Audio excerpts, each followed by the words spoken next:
listening to an audio article by the Common Constitutionalist.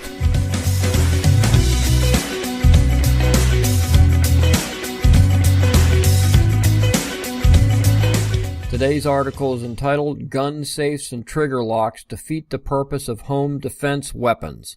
Yesterday, the HuffPo continued its assault, pardon the pun, on guns by pretending to be reasonable, something new for the Huffington Post.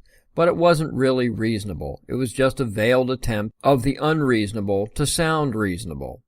The article, posted as a result of the Santa Fe school murders, is entitled, quote, Texans on both sides of the gun debate agree on safe storage, but not on how to support it, unquote. They write that the 17-year-old took, quote, his father's pump-action shotgun and .38 revolver, concealed them under a trench coat, and walked into an art class before opening fire on students, teachers, and a responding school resource officer, unquote. They added that, quote, people from across the political spectrum have stressed the importance of securing firearms to keep minors and others from getting a hold of them without permission, unquote, and that, quote, if you're a parent who owns guns, lock your guns safely away, unquote. Texas Lieutenant Governor Dan Patrick, a staunch pro-Republican, said at a press conference on Friday, quote, it's a serious issue and one big step we can take, unquote. See how reasonable we are at the HuffPo? We even agree with staunch pro-Republican Lieutenant Governor Dan Patrick. Well, if this is what both sides of the gun debate think, I'm afraid I have to disagree with them all, because it's stupid. If you own many firearms, like most valuables, I understand why you would want to lock them up, but putting a trigger lock on a home defense firearm or locking it up in a gun safe is absurd. First, the whole point of a home defense weapon is to be able to access it at a moment's notice to defend your home and loved ones. An armed criminal is not going to wait around for you to remove the trigger guard or unlock your gun cabinet. He or she isn't interested in a fair fight. That's not why he or she is there. Criminals, unless they are psycho, do not want to engage in armed confrontation with a homeowner. They are ill-prepared and likely not very skilled with a firearm. It's why the bad guys often end up in the hospital or morgue.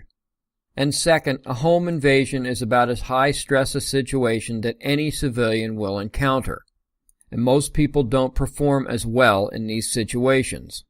You can practice fumbling in the dark all you like with a trigger lock, maybe to the point of comfort or unlocking that nearby safe.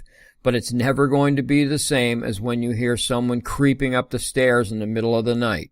Once the adrenaline starts ramping up in your system, the mind often doesn't react well. And unlike practice, you know you only have moments to react and there are no mulligans, no do-overs. So how about instead of constantly trying to shield our little snowflakes by locking our guns safely away, which only reinforces to them how scary they are, we instead, as responsible parents, teach them to respect firearms. While we're at it, we can teach our kids to also respect the sanctity of life, the golden rule, their elders, and law enforcement.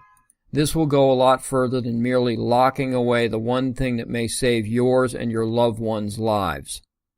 And as for the reasonable left, they know the Second Amendment isn't going anywhere, so they are constantly looking for opportunities to limit our access with increased background checks, limited magazine capacity, and such.